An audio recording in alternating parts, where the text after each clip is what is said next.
I'd like to appreciate the pastor for this permission and then the executive committee. I'd also like to appreciate the health committee for um, um, giving me the privilege to come here again. And I'd like to appreciate the church for sitting down to listen to me. Thank you very much. There are so many people I know here. I can't start greeting everybody. But I'd like to appreciate the health committee, all the people I've worked with for, some of them for years, some of them that are fresh, I don't know them. But I'd like to appreciate you. Thank you, sir, very much. God bless you all. I think it's a privilege to be here, and sometimes you won't know. You know, there's this saying that you never know what you have until it's gone. Some of us think that the things that happen here with the health committee is what happens in every church. No, it doesn't happen like that. You know, growing up here with the Sunday school, and then I went to a small church in Sapele with a beautiful Sunday school too. And I went to one big church, one big Baptist church. I think most of us know the name of the church if I mentioned it. And then I sat for their Sunday school, and I was tempted. Because the substance I grew up with here and in my small church there was very different from what they were producing there. You would think that what you have here is what happens everywhere. My wife, thank you very much. My wife, when she came to Sapele, one of the questions she asked me is, how did you come to this church? Because of the place she came from, Avenue Baptist Church. I think you never really appreciate it. And I'm saying this because when the health committee is making all these plans and saying, come for your screenings, we're going to do this test and so on, it's a privilege I don't think you should pass. Take advantage. There are some of us, no matter what is said, you have made up your mind. That's your business, you must go. And there's nothing that will make you come for that activity. Please, I'm pleading with you to change your mind. When you get sick, the only thing on your mind afterwards is how you can get well.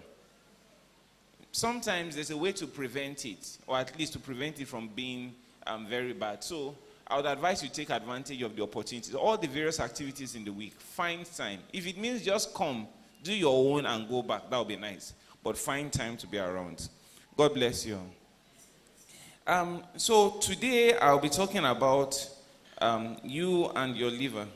This is the topic for this year from the Nigerian Baptist Convention, you and your liver. When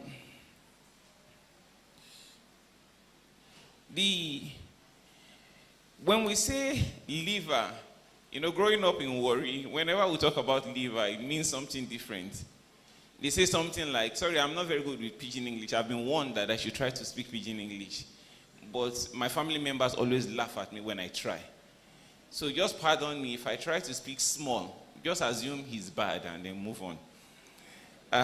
Then, now, when you say liver, growing up in Warri, most times you hear phrases like, the guy not get liver. Or you hear somebody say, my liver just caught. And the tendency is for you to think there's a relationship between the liver and then courage or confidence. You know, when we talk about the liver, it's not really about that. So let me just encourage those of you who are not very courageous that you still have a liver. So, and when we talk about the liver, what are we talking about? I just want to ask first, how many of us, how many of us know what does anybody here know what the largest organ of the body is? Anybody? Not health people, though. All of you are banned from my questions. Yes? Yes. Thank you very much. The largest organ of the body is the skin. But the largest internal organ will be what? Many of you are flowing. The liver. That will be the largest internal organ in the body. The liver in the body is about the size. Have they started showing my slides? Somebody has forgotten me. Okay, the liver is actually the largest organ in the body. It's about as large as a football. So it's really big, and it weighs about 1.5 kg in weight. It's located somewhere on the right side of your abdomen or the right side of your tummy. The right upper side of your tummy. That's where it is located. And it has the shape of something like a saucer, I would say. A saucer, a little flat and narrow on both ends. So it's quite a big organ.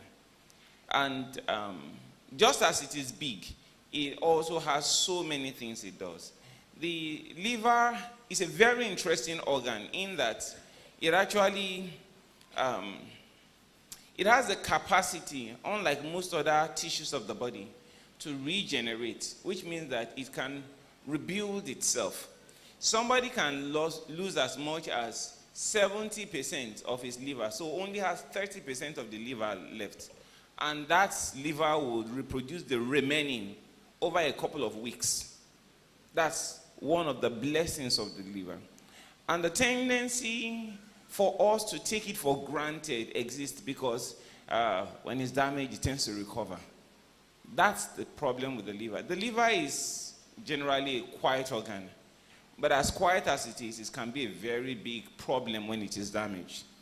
The reason is simple. The liver is a multi-specialist organ. Let me put it that way. It actually does so many functions. Should I ask somebody to guess? Not a health personnel. About how many functions do you suppose the liver performs? 5? 10?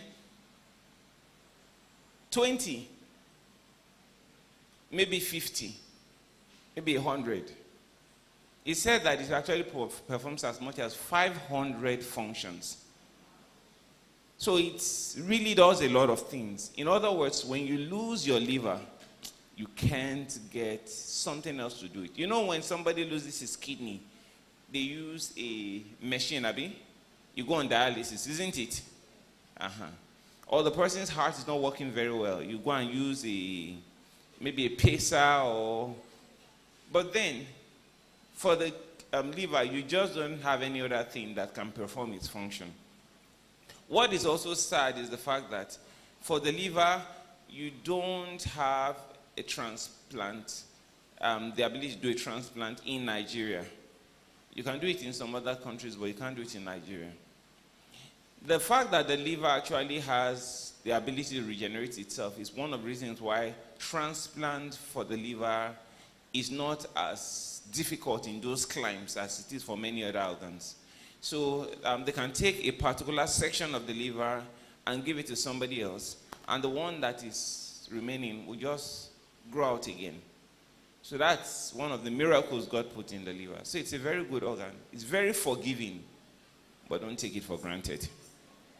All right, so the liver. What does the liver do? First and foremost, please just go back to the slide of the picture. Yes, you will see there some organs that are shown. The one that is the brown one is the liver.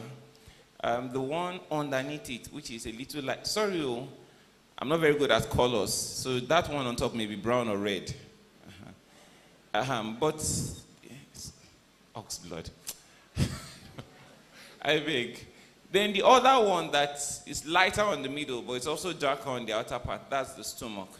You can see there the spleen, the one that's looking purple. It's not purple in real life, but that's just what you see there. So we are dealing with the one that is the brown. Underneath it, you see something that is green. That's a sac. That is the gallbladder. If you've heard about that. You know the one that contains that very bitter thing in chicken? That's it. It's hidden somewhere under the liver. If you look carefully into the body of the brown one, you will see that there are several pipes that are twisted, right? You notice there are the green ones, there are the red ones, and there are the blue ones, right? The green ones, they actually all link to that bile bag. That's the green one under the liver. And then also are excreted. It contains bile, it transports bile. And then the pipe goes to the bag and also goes to the intestine to release some of the bile. Then the other ones you see there, that's the red and the blue pipes, they're actually blood vessels. There's a uniqueness in the liver, which also has something to do with the disease that it can get. Most organs have pipes that come in, separate into branches and enter into that organ. And then pipes that go out and separate into coalesce from several branches and then go back as a vein back to the heart. So you have a pipe coming in and a pipe going out. That's what you have in most organs. The liver is unique in that it has two pipes coming in. One of them is the pipe that is normally supposed to come in. The other one is the pipe that comes from the intestine. The intestine's pipe is supposed to be returning back to the heart, but it actually goes into the liver first before it now goes out. And the idea is that all the food that's absorbed from the intestine, they are absorbed into that pipe, and then that pipe goes into the liver, and those things are processed in the liver before they're now released into the bloodstream for everybody to get. So it's unique in that respect. But why that is important in disease is because when you have an illness that affects the stomach or a cancer that affects the stomach, it can spread to the liver. So you have maybe a cancer that is not primarily in the liver, somewhere else, but it's not in the liver. So you have things like gastric cancer, colorectal cancer, depending on the part of the liver that's affected. So part of the intestine affected, you may have some metastasis. So we'll talk about that later on. So please just move on. Okay, so what does the liver do? Like I said, it has over 500 functions. I'm not going to list all of them. I mean, you know, if I list all of them, we'll close at the end of functions. So the liver does, basically, maybe I'll mention just 4 different tasks, even though you see more there. But I'll mention some of the other ones. One of the things that the liver does is it does filtration and storage of blood. Filtration and storage of blood. That's one of the major functions. When blood flows through the liver, one of the tasks the liver performs is that it takes away the blood cells that are infected or organisms that are infected. It takes them off the blood. One of the reasons you will find that somebody who is sick has an enlarged liver is because, yes, the liver is trying to make sure it can take some of the organism, maybe the bacteria that a person has, and then destroy them and then get rid of them.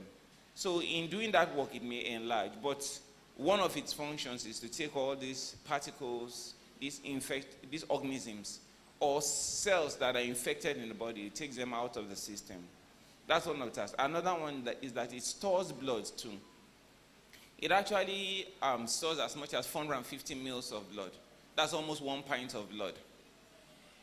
You know, when you go to the hospital and they are taking blood from your veins, some people will say, I beg, they should not finish my blood. What they often take is somewhere maybe like 2 mils, 5 mils, 10 mils. They don't usually take more than that. And I'm saying you have in the liver about 450 mils. So don't worry, your blood won't finish. The function of filtration and then the storage of blood is one of the major functions of the liver. But it also has other functions. One of them is metabolism. Metabolism, you know, that's one of the language. If you mention it as a layperson, people will say you are a serious biochemist. And metabolism, can we all mention it together? Metabolism. So you are now sounding like a biochemist. But really, what does it mean? It's something simple. Anytime you hear somebody talk about metabolism related to the body, it's talking about building up or breaking down. Building up molecules or breaking down molecules. Building up proteins or breaking down proteins. That's what it's basically talking about. When you eat food, like carbohydrate-rich food, maybe you eat starch, and then the body wants to absorb it. It does not absorb starch into the blood. I mean, if it absorbs starch, you know what will happen into the blood. It will block it, because starch is very strong. It absorbs glucose, which is the breakdown product of starch. The same thing it does for rice, whatever it is that's carbohydrate. It breaks it down into starch. But apart from that, when it absorbs it, it also processes it. It stores some of it. The ones that it cannot store, the body has a way of also storing them elsewhere. When the amount of carbohydrate in your bloodstream gets too much, it's always flooded with carbohydrate, your body starts beginning to store them as fat in different places. And one of the places where it is stored as fat is also in the liver. That's not a good thing when your body starts storing fat in the liver. We'll see that when we're talking about disease of the liver. So it stores carbohydrates as well as processes the carbohydrate. It can produce carbohydrate when the stored carbohydrate it has. When you eat and then it stores some carbohydrate, you don't eat for another 3-4 hours. It will start using the one that it stores. And then when that one is finished, it will now start trying to work to convert other molecules, fat, protein, to carbohydrates. I mean, the liver is that good. So it does that. It does, for fat also, it does processing of fat. It helps the processing of fat. In fact, the fat cells are not able to process fat as well as the liver can. The fat cells store fat, but in preparing for storage, it's mainly the liver that does that task. For proteins, also the liver also takes care of the end product of proteins. If you eat too much protein, some of us who like to eat plenty, what do you call it now? These are fish. What do they call the fish? Barbecue fish. A large part of that fish actually goes into the urine. It's thrown away because your body only has a certain amount of protein that it can handle. After that, the rest, which has been converted to amino acid, the liver would take away, would break it down, take away the part that is harmful, the ammonia, and then convert that one into a form in which it can be gotten rid of. So that's what it also does. Another thing that the liver does is when you give it drugs, when you take drugs, your liver also has a way of working on the drugs. It processes the drugs, some of them, to make them effective. But there are some of them, some part of that drug may be harmful. Your liver will take the drug, that part that is harmful, and then convert it to a relatively harmless part so that it can easily be gotten rid of. That's another work it does. One other thing that the liver does is that when I don't know how many of you know that your red blood cell doesn't live forever. I mean, it doesn't live as old as you.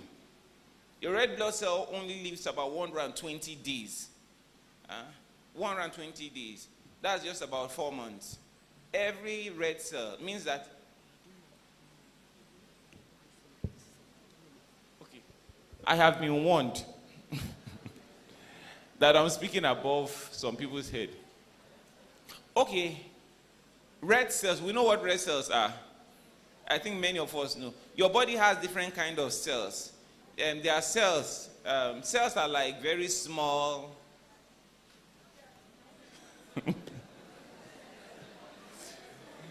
Cells.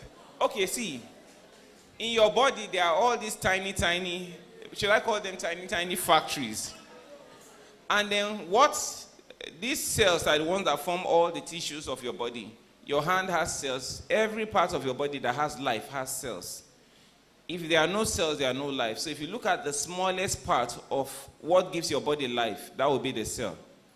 So in the blood, there are primarily 3 types of cell. The main one is the red cell. That's what makes your blood red. So that red one, it carries oxygen. That's its work. So that red cell, when it is lived a certain amount of time, about 3 and 4 months, the body gets rid of it. It's old and produces new ones. The ones that are gotten rid of, the liver is the one that handles them, breaks them down, and makes them available for excretion. Puts them in a form that you can get rid of them. That's what I mean by excretion. Get rid of them. So that they don't cause the body any problem. Then, the liver also stores a lot of chemicals, what we call vitamins. These are things that makes us to be in optimal health, to be in good health. The liver stores them, vitamins, even minerals, like iron and copper, the liver stores them. Vitamins, they are what we call fat um, well, there are some vitamins, A, D, E, K. That's for those who know it. The liver is the main organ that stores it. So let me put it this way. The liver does a lot of things.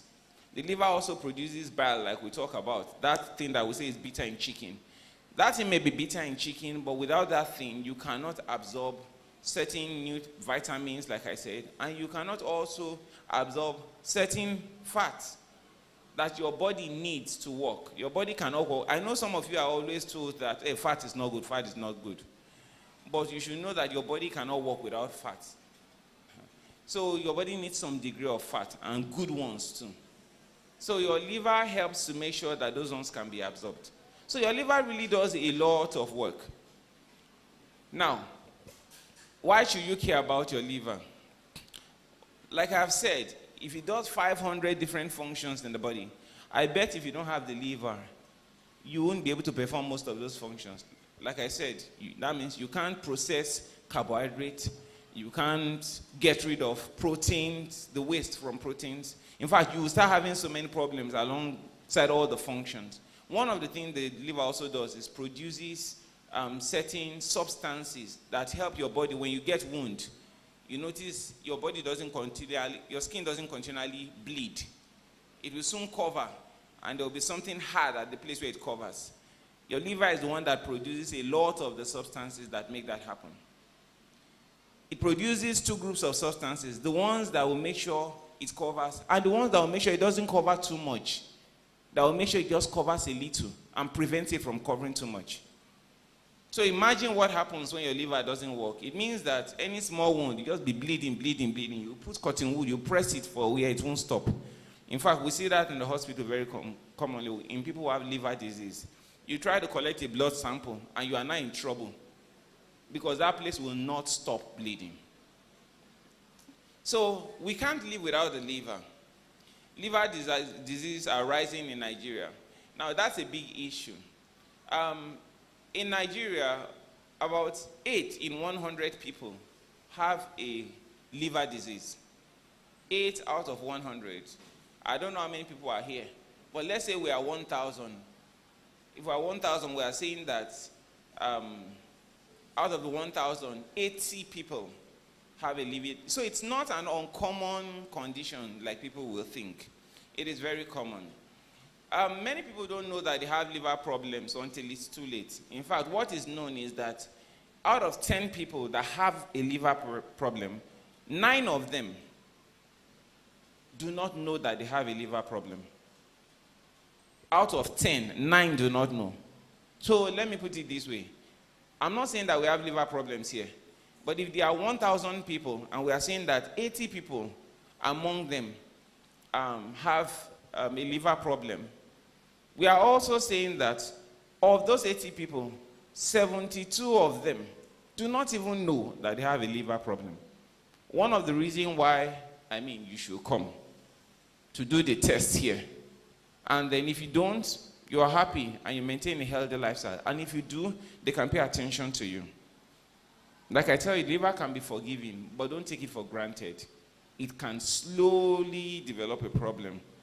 And when it develops it, it's usually very short. Once it develops a problem, and the problem is really bad, like the liver cancer, which can come from hepatitis, it can take just a couple of months or a few years before the person passes on and hopefully goes to heaven. But I'm sure many of you need to take care of things before you go there. So, that's that. The common problems that we have in the liver in Delta State. The first one I think I'll talk about is really hepatitis. It's very, very common, and then many people don't recognize they may have it. There are different hepatitis. There's A, B, C, D, E. And the commoner one that we often talk about is hepatitis B. There's hepatitis A. That one is usually acute, that it comes heavy, the person is terribly sick, sometimes it knocks the person down, the person dies, or the person is admitted in hospital, most of the time.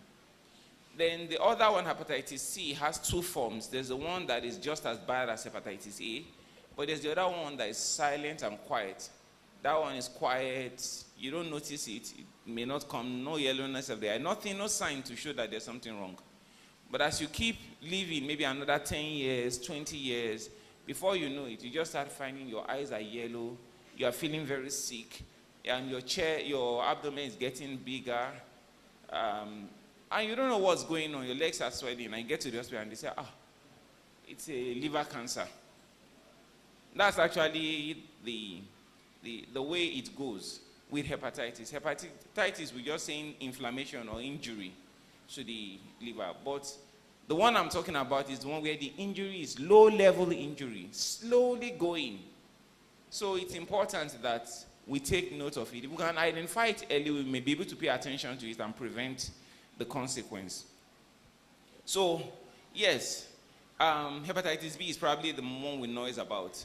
There's also hepatitis C, which can also cause cancers too, because it's also slowly going, causing inflammation or injury to the liver slowly. Another one is alcoholic related liver disease. Alcoholic liver disease, we're talking about people who take alcohol a lot. Many times the alcohol itself causes a problem for the liver. The liver can handle a certain amount of alcohol, but past that, it will start causing that slow damage again to the liver. Now, we used to have this saying that, no, you should not take more than 3 small bottles or cups of alcohol for a man and not more than 2 for a woman. But now we know that that doesn't really hold water, because you never know what your liver capacity is. Somebody may be taking, some people say, that man he's 80 years old, he's 90 years old, and he has been drinking plenty of alcohol. Yours, you may just be 30 years old, and you're already dead from alcoholic liver disease. Because the liver, we don't know what capacity each person's liver has. People's livers have different capacity to handle alcohol. And you don't know in its early form. It's when it's late that you have any sign at all. So that your stomach is paining you doesn't mean that you have an alcoholic liver disease. But by the time we find a sign, you are probably already far gone. So the advice is always try to avoid alcohol. The good thing is for the Baptists, we say, no, we shall not sell, we shall not drink, but some of us know ourselves. Fatty liver. Fatty liver is also one of the things that, I talked about it before, where the liver begins to store fat. And that is because you are taking so much carbohydrates, one of the causes. You are taking a lot of carbohydrate meals, and then your body is always flogged with carbohydrate meals. The other time I came, I talked about obesity. There's a strong relationship between obesity and fatty liver. So sometimes I advise, you adjust your meals, maybe you also do exercises, you need to lose some weight. Because when fatty liver stays for a long time, you have damage to the liver, cirrhosis, and then eventually you have liver failure. Drug-induced liver failure, damage or liver failure. One of the commonest medication that we take, and probably one of the ones you should be really careful about with respect to the liver, is what? Paracetamol. That very nice, innocent, pain-relieving medication, paracetamol. But if you're not careful about it, you probably cause damage to your liver. If you go to the hospital, one of the things you'll notice is we hardly give you paracetamol more than 5 days. Most times you will notice we give you for only 3 days. It's not because paracetamol is very expensive. Of course, it's cheap. It's because paracetamol is not as innocent as it looks. So sometimes we'll tell you, okay, you have pain, you can take paracetamol. But we don't expect you to keep taking paracetamol. There are some people who have headaches, and they take paracetamol forever. Paracetamol is not as innocent. It can cause liver damage. If you take as much as 8 tablets, I think it is. 8 tablets, it can ruin your liver. Ruin it. It can cause your liver to fail. So, those of you who say, 2 tablets does not work, it's 4 that works me. Please. All right. Then, there are other medications, and the more you combine medications, the more likely you're going to have a problem with your liver. So you be careful with drugs that you combine. And then you are always lucky. You have doctors, you have pharmacists. You can always, if you have so many drugs, once in a while you can meet one of the pharmacists and say, see all the plenty drugs I'm taking. And they will help you look at what the drugs may be doing to you. You can also talk with your doctor who prescribed the drug, because many drugs interfere with each other. Sometimes doctors overlook it. Maybe they didn't ask you what drugs you were taking. They now add another one on top. So you can always get it sorted out. My mom calls me every now and then and says, and these are the drugs, I want you to look at them. And that's fine. Please, especially if you are taking several drugs, make sure that they are drugs that don't cause problems for your liver too. Liver cancer. I've mentioned hepatitis B and hepatitis C. They are probably one of the commonest causes of liver cancer. Another one would be smoking. Smoking also increases the chances of having liver cancer. How do you know if something is wrong? Well, that's really where the challenge is. How do you know if something is wrong? Like I've been saying, you probably will not know, because the liver is good. It can hide the problem. It can regenerate. It's damaged to readjust. So most times you will not know when it's happening early. When you have hepatitis, you may not know for 5, 10, 20 years. You may not know that you're having hepatitis B. But it is when you do a test that you're going to know. So the expectation is everybody here gets to do a test. I guess that's the plan. On Tuesday. So please, come and then do a test. If you don't have it, then you should be immunized. And if you are immunized, you are relatively safe after that. The word relatively. Early signs are often silent. But later signs, when the person now comes down with an illness does not mean that you are finished though. Because that's what some of us are thinking. That means if you are just sick and you have you are dead though. No, but what it means is that a lot of damage has already been done. That's what it means. So we want to prevent that. There's yellowness of the eye. I would like to say this. In children, sometimes you can have yellowness of the eye even from something as simple as malaria. It's not as common in adults, but it happens in children. Swollen belly. There are many children who have marks on the abdomen when we see them in the hospital, because they are going to go and cut them to remove bad blood because they saw the swelling over there. Please, there's no bad blood inside the body. All the blood is good. That one just has not reached the lungs yet. It has not gotten oxygen yet. When you breathe in, that so-called bad blood becomes a good blood. So please, don't go for markings because of bad blood. And in children, it's very common that they will have malaria and then the liver will be swollen. Sometimes even the spleen will be swollen. You don't need those clarifications. Sometimes that mark that they give, that cutting, can make them even have infections too. And sometimes some children die from the infection, not even the malaria, which we can easily treat. One of the signs they have sometimes is tiredness. So the person is just tired. Why is the person tired? The person has no clue. When you do tests, you now find out, it's not malaria, or it's probably a liver disease. Confusion, that's one of the things you see when the illness is also far gone. The person is there, but it's probably not with you. You are saying go, the person is thinking you are saying come. So it can happen with liver diseases. Then dark urine, very dark urine. I know some people, when they have malaria, that you have dark urine when you have malaria doesn't mean you have liver disease. But it can be very dark urine, and then your stool may also be just almost white. That can happen in patients who have liver disease. Now, all these symptoms may not be there, but some of them may indicate there's a problem. These are things you are supposed to watch out for, things that can lead somebody to have liver problems. Blood that is not screened. Transfusion, when you take somebody to the hospital or you're in the hospital, the blood that they transfuse should always be screened, not only for HIV, but for hepatitis. Hepatitis is actually more infectious than HIV. So please, make sure that the blood is screened. There are some people who will tell them, you have to pay extra 15,000 for the screening. No, for what? When I've already bought the blood. Should they transfuse you like that? Would you prefer the HIV or hepatitis to paying 15,000? So please, make sure your blood is screened. Reuse needles or blades. When somebody has an infection, the person uses needles or blades, and someone else uses it and cuts that person, it may cause an infection. This is particularly important in those who do shavings, and then in the barbing salon, and women who make their hair. If possible, please have your own instruments for that, because you can readily transfer it. That way, if somebody has it, they can give it to you. Unprotected sex, this is probably one of the commoner ways that people have it. Now, the Bible talks a lot about that, so I'm not going to bother myself.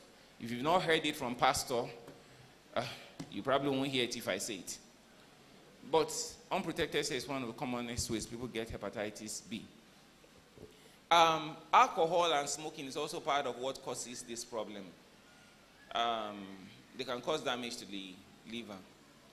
Then painkillers, I've talked about them. Another one is herbal remedies. You know, there are some people who believe that herbs work better than orthodox drugs. Now, I will not get into an argument with you, because some of our drugs we actually got from the herbs. My problem is that I'm not sure you know the dose of that herb.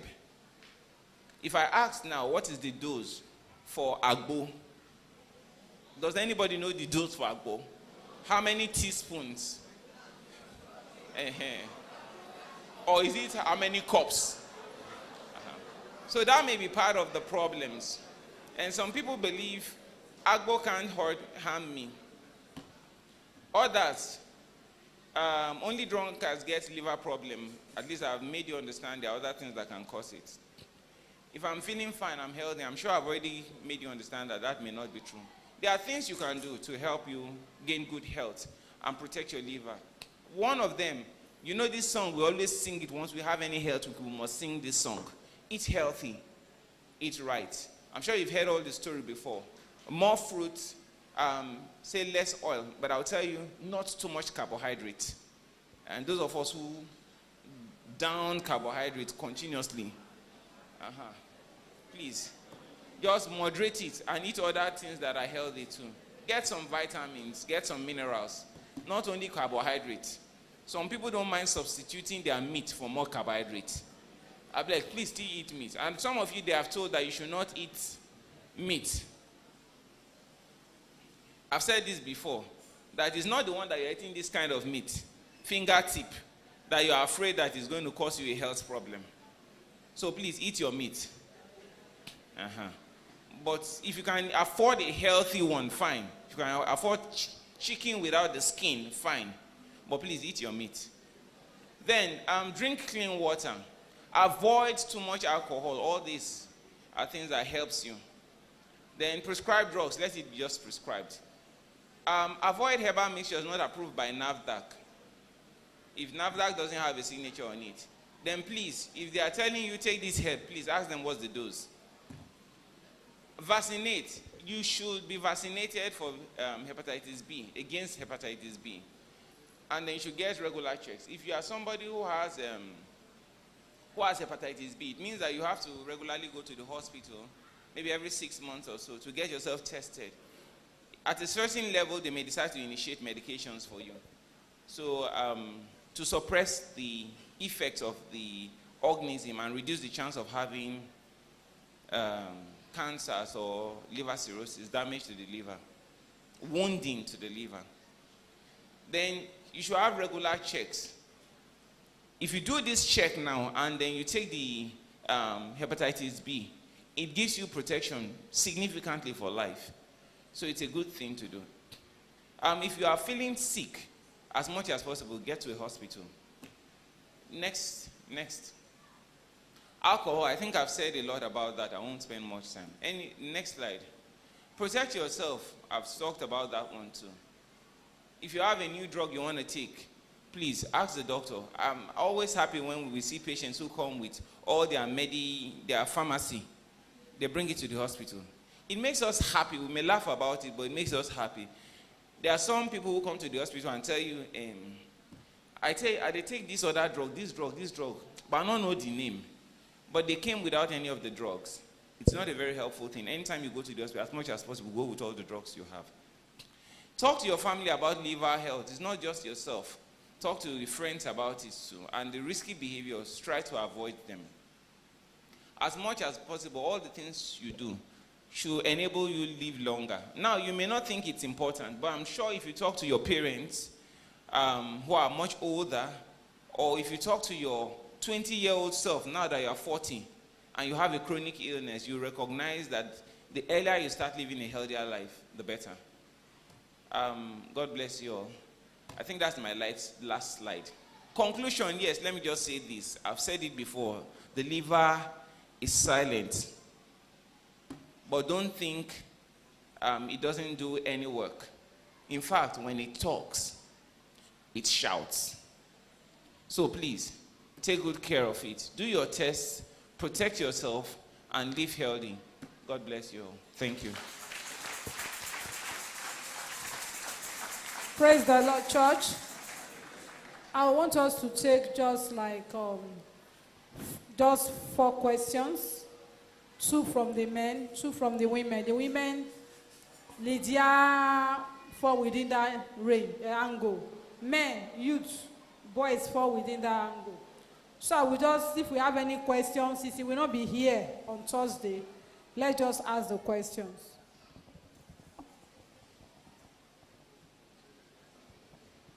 Please raise your hand if you have any question to this topic. I'm seeing 2 hands there. Please come outside to make it fast. Just come out.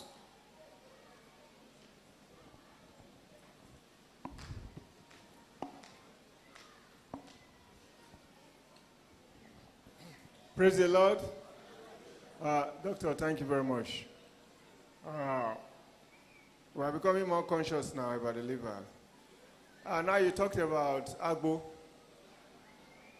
The agbo is everywhere.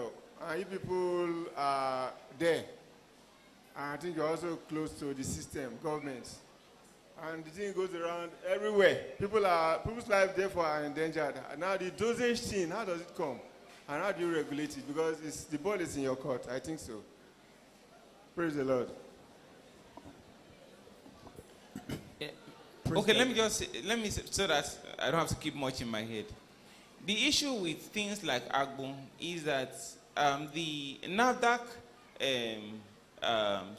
certification or approval, the only thing it really tells you is that this thing does not contain a hazardous substance.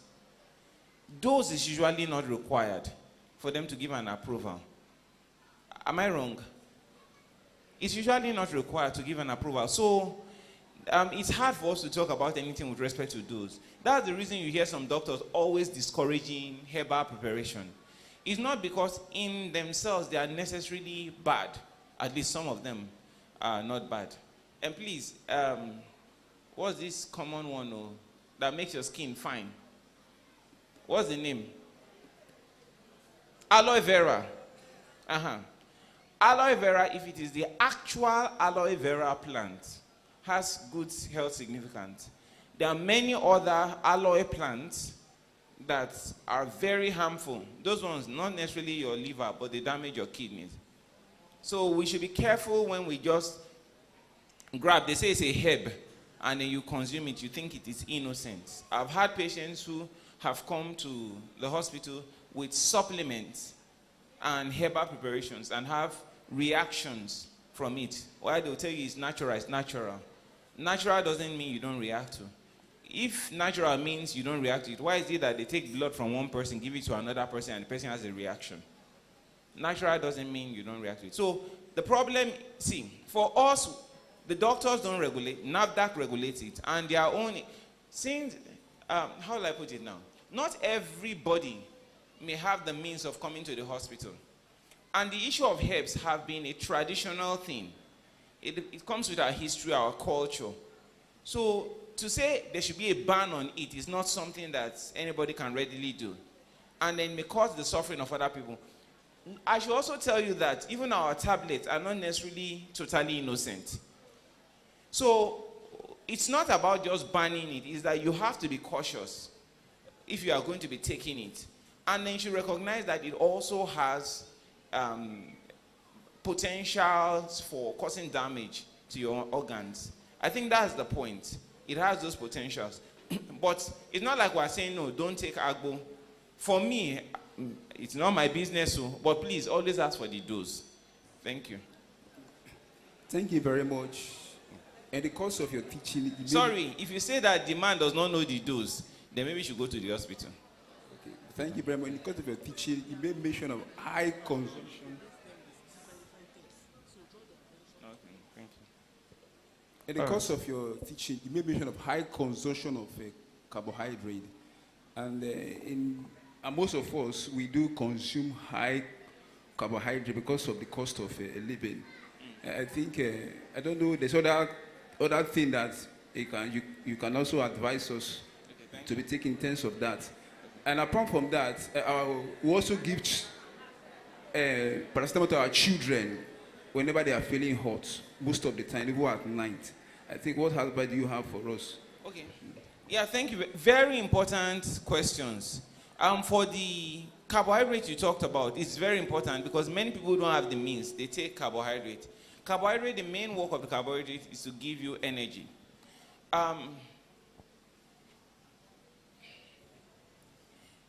Now, the issue is that if you are putting on weight significantly, you are already eating too much carbohydrate.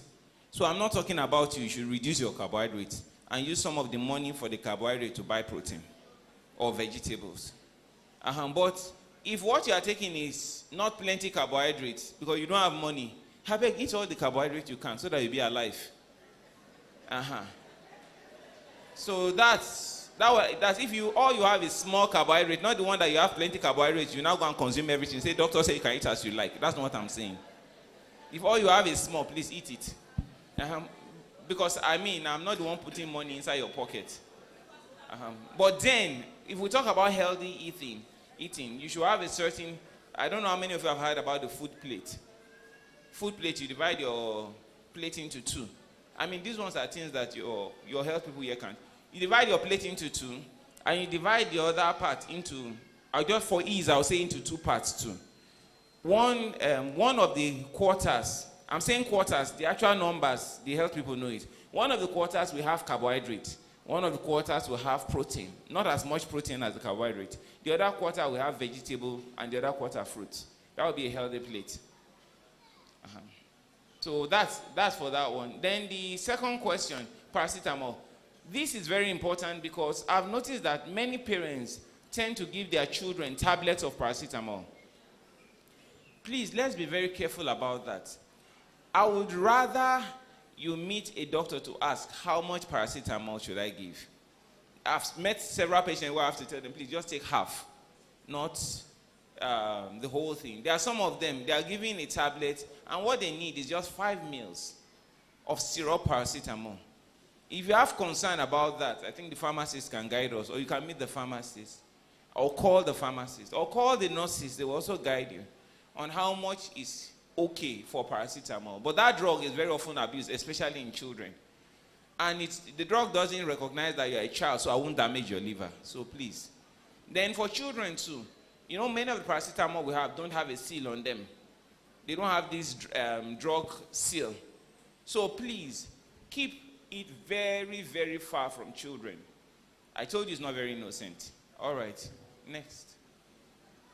Thank you, doctor. Sorry, one thing they just brought to my attention. Agbo is not only just the herbs. There are all sorts of things that are put inside. So, even though I was saying agbo by itself may not be innocent, all those other things are probably not innocent.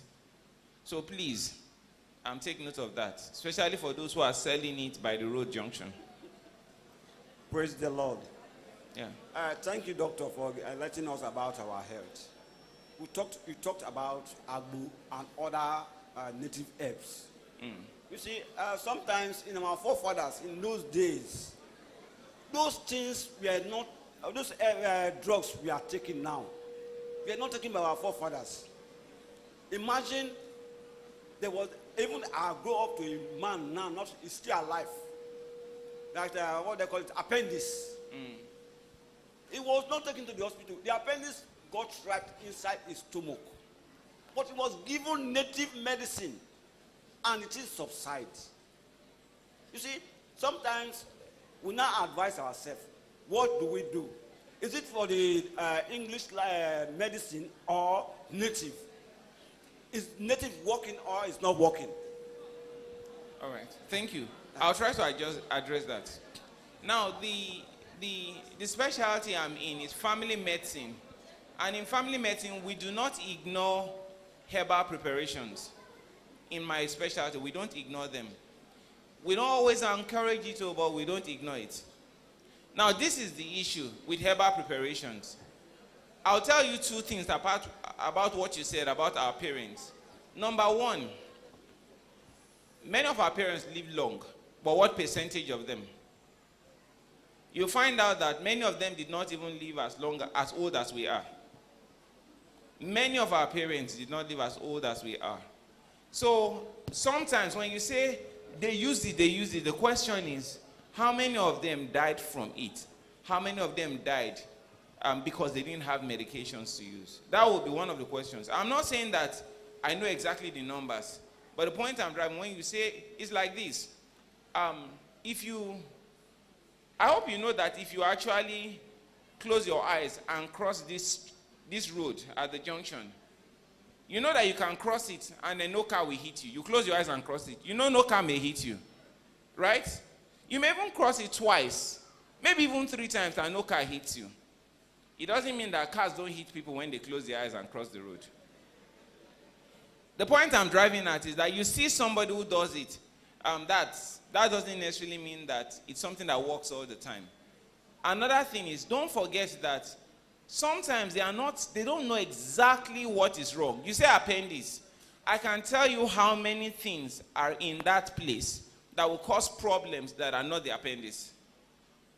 One of the ones that is very common that you would not know is not the appendix because it has almost the same sign would be an upper airway infection.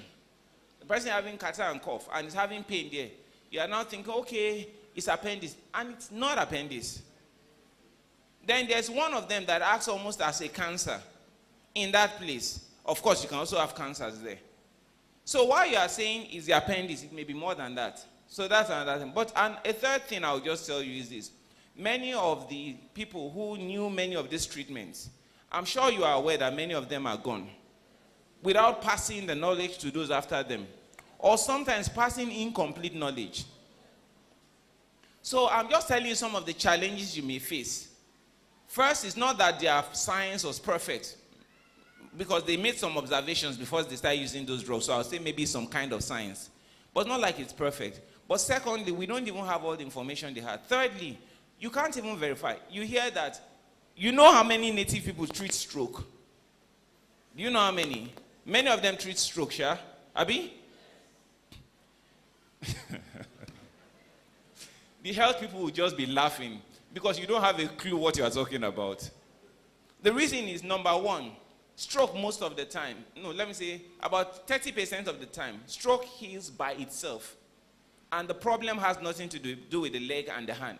The problem is primarily with the brain. So all the treatment they give do absolutely nothing. I mean, zero. 1/3 of them heal completely. 1/3 of them, they heal to some extent. And 1/3 of them don't heal. Tell you something, they will never tell you about the ones they treated that didn't heal. They will only tell you about the one, that one became well. Before you know, in 1 week, become well. Some people have stroke today and they recover today. Some people it takes 1 week, some it takes 1 month, some a year, some 5 years before they recover. So when they tell you they treat stroke, you think they do, but they don't. Now, because we do sciences, we understand the problem is with the brain, but they are rubbing things on your hand and your leg, and you are thinking that they are helping. So what I'm just trying to tell you is, you may not rely on all the things you think are right. I'm not saying the hospital is perfect. I'm not saying that. But don't so rely on native that you believe that native. I've had people who left, somebody left when I was in a private hospital here, left with bilateral fractures that is going to native to go and rub. Called me, I think about a year ago. I'm talking about the person had met us, over 10 years ago, the person met us. And the person called me about a year ago to tell me that he wants to get Dr. Adiki's number. He wants to come to the hospital to see whether there's something we can do. When he was leaving, I talked to him. I pushed out all the relatives and decided to talk to him. These are the issues, so be careful. These people will walk away from you. When he called me, I asked him, how about all those your people? All of them have left him. let's be careful about the counsel. And then if you meet someone like me, a family physician, we'll also tell you with respect, you come with herbal preparations to the hospital. It's only the herbal preparation I can identify that are problems that I will say stop. Or if I think it may interact with one of the other drugs, especially if you are taking many medications, I may tell you stop the herbal preparation. But I won't just tell anybody who comes in stop herbal preparation, but understand there are challenges in what you believe about herbal preparations. I'll stop there. I hope I've tried to answer your question somehow. Thank you very much. I think that's the last one. Okay. So I want to appreciate you for this wonderful lecture. Thank you, ma'am. Giving to us. My question is, in the course of your lecture, you said we should avoid too much alcohol. Does it mean that small alcohol is good for the liver? One. Okay. Thank you. I'm not true. Eh? I'm not true. Okay. Now, the second one is, I want to talk about the food, what you eat. Now, there are some food that are harmful to the liver. Can you just enlighten us to some of them so that we know the percentage of this food we eat? Like, for instance, the fruits we eat, like banana we eat often, the watermelon, orange, and what percentage of this food should we take that will not be harmful to our food? And finally, I want to say, what liquids will help to flush the liver? Thank you. Thank you very much. I'm very grateful for all those questions. Now, the alcohol. And there are studies that have actually said that, like I said before, a certain amount of alcohol doesn't cause the problem liver any problem. Many doctors till date doubt the science that suggested that alcohol is helpful in any capacity. Many of us query it. There are other people who believe that it helps them. We don't have quarrels over it. Our one is just don't take too much. We don't have quarrels over that. Now, this is the issue, like I said. There are some people's livers that can't handle even a small amount of alcohol. You will notice that some people just take one shot and then they are drunk. While some people take several and nothing happens to them. Yes, I know some people here who may be taking several will say, since nothing happens to me, nothing is going on. No, your liver is still dying. It's still dying. So the point is this. As much as possible, avoid alcohol. I will tell you, you don't need it. Any health benefit alcohol can give you, other foods can give you better. You don't need alcohol. Just leave it that way. If you decide to take it, you are the one who decided to take it, but you really don't need it. Then you talked about which one? Quantity of fruits. Now, what we normally say is just take in moderation. You know, I try to give you a plate, what it should look like. I think the reason why you're asking it is because some of us eat banana for a meal. And then some take oranges too for a meal. You just cut them. The truth is that a lot of the nutrients you will get, what you will really get from taking a large quantity of that is carbohydrate. It's a carbohydrate inside them. I know some of you don't think that banana contains carbohydrate. You think it is vitamin C that it contains. And some of you believe that plantain contains iron. They contain carbohydrate. When you take a lot of them, you get a lot of carbohydrates. Yes, it may be fructose, it may be different from glucose, but you get a lot of carbohydrate. The nutrients you get, many of them, your body does not need them. Your body will not store that extra. It will get rid of them. So that's the reason why you don't need so much. For you to take enough to really make you sick, I think it's going to be a little difficult for most of the fruits. By the time you have taken enough to make you sick, it means that you yourself will know you have taken enough. So we are not too worried about the quantity of this. But the truth is that most of the time what you need is for banana, if it's a big one, you shouldn't take more than 2. If it's a small, if it's a big one, you shouldn't take more than 2. You don't benefit much except the carbohydrates. From the...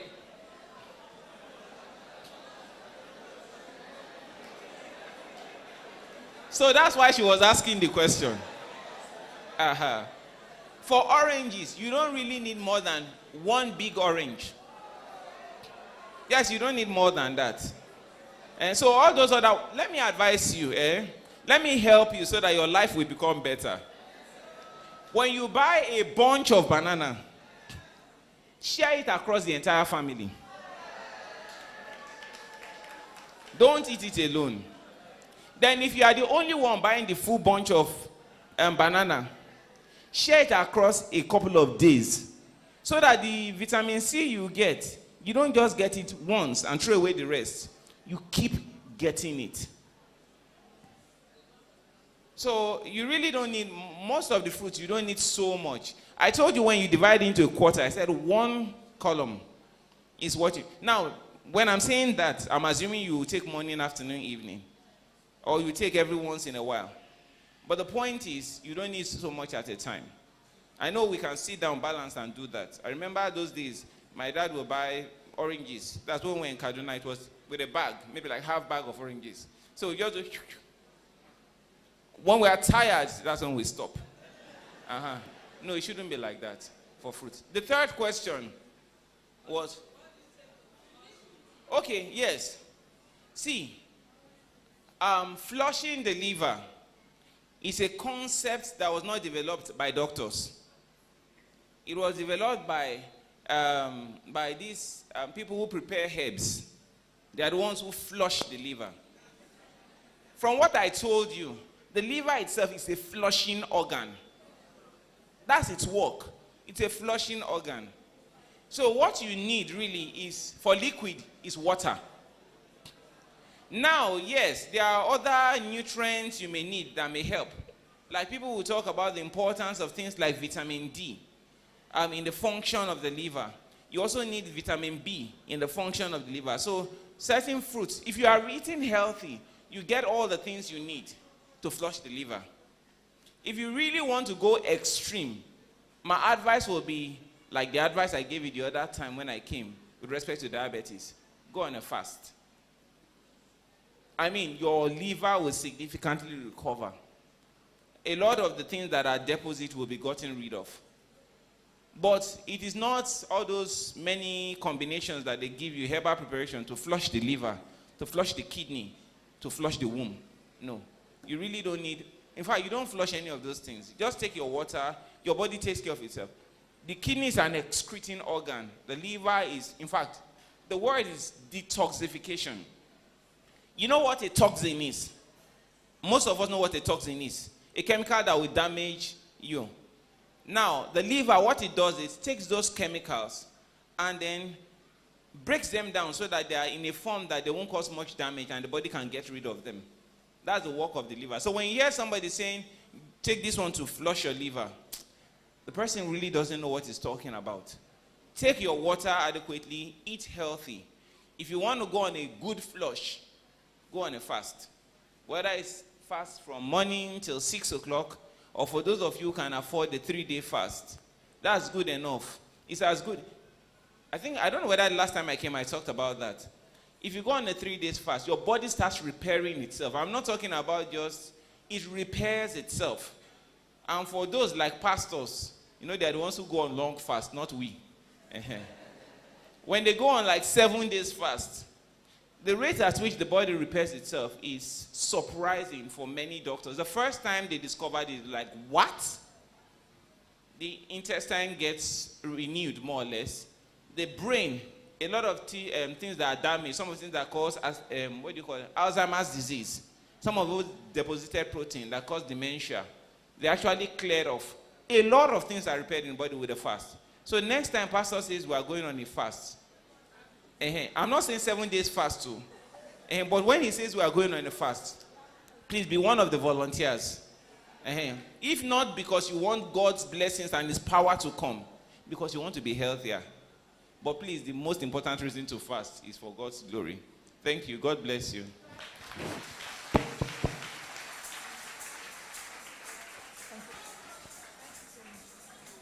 Praise the Lord.